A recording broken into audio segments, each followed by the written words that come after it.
Okay, so the question is, give an account of the events of the Prophet's night journey and ascension. Night journey is Isra and ascension is mairaj. Night journey was from Makkah to Bayt al-Maqdis, and ascension was from Bayt al-Maqdis to the heavens, in which he he saw. If you're going to be answering the 10-mark question, you will mention where would you start from, that he was sleeping in the Hatim.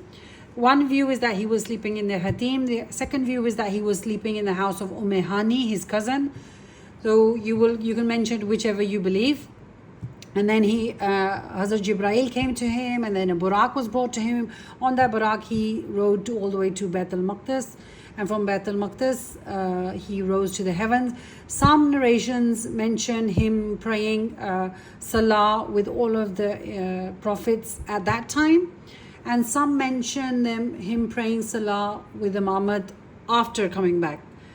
And plus he was given 3 vessels, in which one was milk, water and wine, and he chose milk.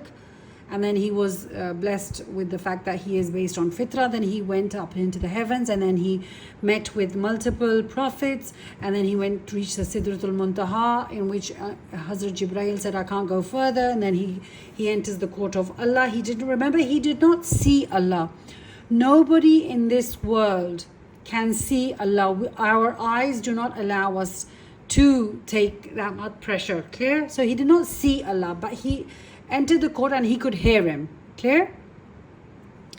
And then all the visuals that he saw, and then he came back. Some narrations say that he came back and he led the prayer of all the prophets. And then he came back to Makkah, and on this journey he noticed a few caravans on the way back. And when he came to Makkah and he narrated his event, he also mentioned the seeing of caravans, that he saw these multiple caravans, this color, and so many people with them. And that was a proof to when, after a few hours, the caravans that he mentions at the outskirts of Makkah, they did enter into it. And then remember, it was this event where Hazrat Abu Bakr also got his name as As-Sadiq, because when people went to go, the Makkans went to Abu Bakr and said, oh my God, look what your prophet is saying today. He is saying that he went to the heavens. And Abu Bakr said that, okay, if he's saying it, then I believe him. So that's where he got his name from, Sadiq. Now, that was just a rough, outline of the question. Now, explain the importance of this event to the Prophet himself, for himself.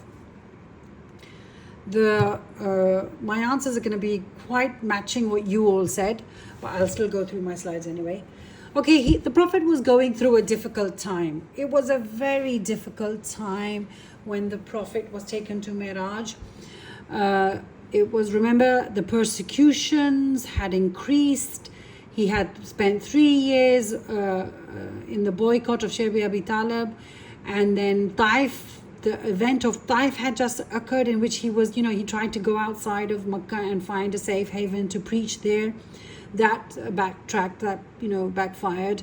They treated him very bad. And then he was going through the Amul Huzn, in other words, the year of grief, in which the biggest supporters, Abu Talib and Hazrat Khatija, had passed away. So he was, you can imagine, being humiliated, persecuted, and can you imagine how depressed he was feeling at that time? And especially when you're on the right path and people are not listening to you, they are persecuting you, you can't understand it. You can't actually understand what's going on. You need that type of, Allah needed to console him, and of course the Prophet also needed the consolation himself. He needed assurance. The Prophet also needed assurance. Assurance of what? We self-doubt ourselves. Like, for example, when you try, you're a good student, you usually get a B or an A in your grades. And when you're not managing with your grades, they're not going up, then sometimes you just need an assurance from your parents or your teachers that you can do it. Don't worry, you can do it, right? And sometimes that assurance bucks you up and you manage to get, the grade that you scored, intended to. Likewise, the Prophet also needed reassurance that, okay, what you are doing is perfectly fine. When things start going wrong in your life, sometimes you think, is everything, everything's going wrong, nothing's going right. what I am doing, is it right or is it wrong? So you start doubting yourself also. The Prophet also needed assurance, reassurance that he's going on the right path. If the whole world, if the majority is going one way and you are on the right path and going the other way, it's fine. Clear? And even though you face objection. So he needed the assurance, reassurance. Allah provided it by calling him to the heavens, calling him to his court, showing him, the realms of different, the heavens and the earth. So it was needed. Spiritual experience. It was a spiritual experience. There are two different things. You need for contentment, stability, satisfaction, you need, these are spiritual feelings that make you feel content. So this was a spiritual experience for the Prophet ﷺ that enhanced his physical and his motivational needs basically. So experiencing this spiritually matured him as well. Okay, seeing is believing. Do you see this slide? It says seeing is believing. What do I mean by this?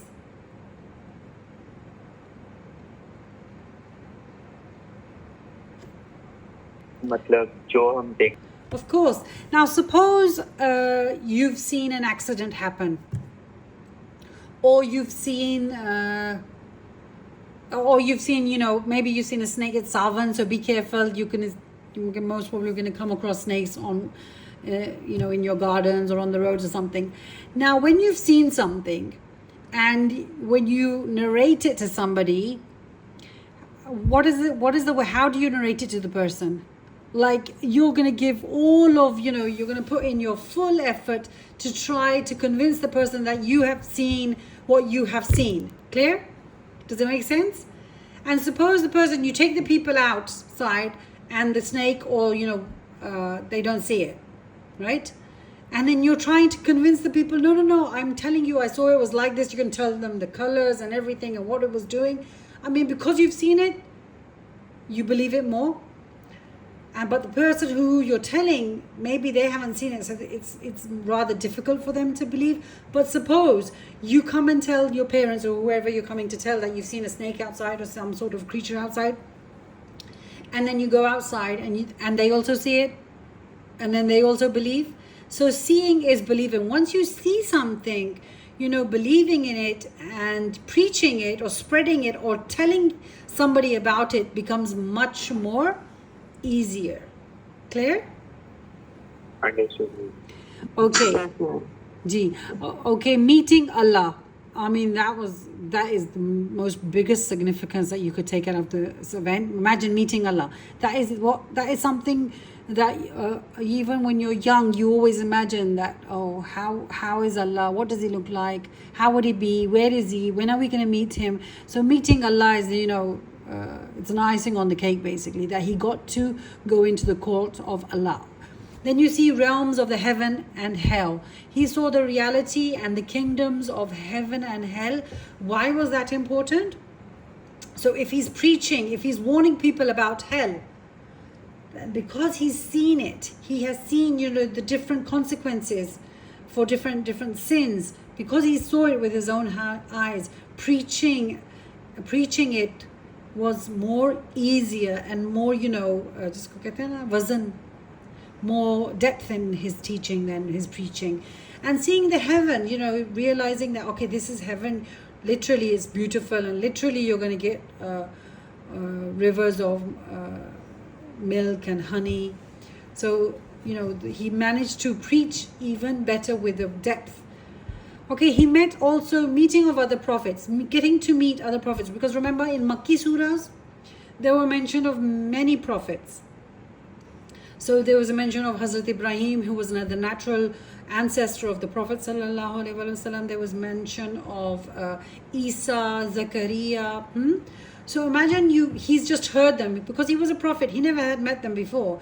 He heard about them, heard about their stories, heard about how they were preaching, how they were persecuted, how they were opposed, and then how azab came upon their nation. So reading about them and then finally getting to meet them, that was also a very good experience for him.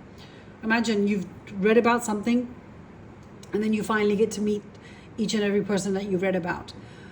Okay, it enhanced his preaching. I think that I've already mentioned it, was seeing as believing and seeing the realms enhanced his preaching. Clear? And on no doubt, it was the biggest miracle to occur at that time for him. You know, traveling on a buraq at the speed of light from Makkah to Medina, Medina to the heavens. It was such a huge miracle to prove his prophecy. Then visit to Beit al-Maqdis was very important also, because remember the change of Qibla. At the time when he would go to Medina, he was ordered to pray towards Beit al-Maqdis. Seeing Beit al-Maqdis was also very important. And then he was gifted 5 daily prayers.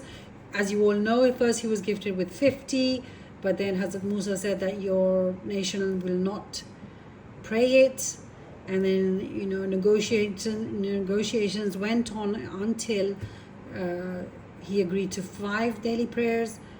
And then even after that, Musa said, go back, your nation will still not do the 5 daily prayers. And then the Prophet said that now I'm feeling embarrassed to go back and decrease them.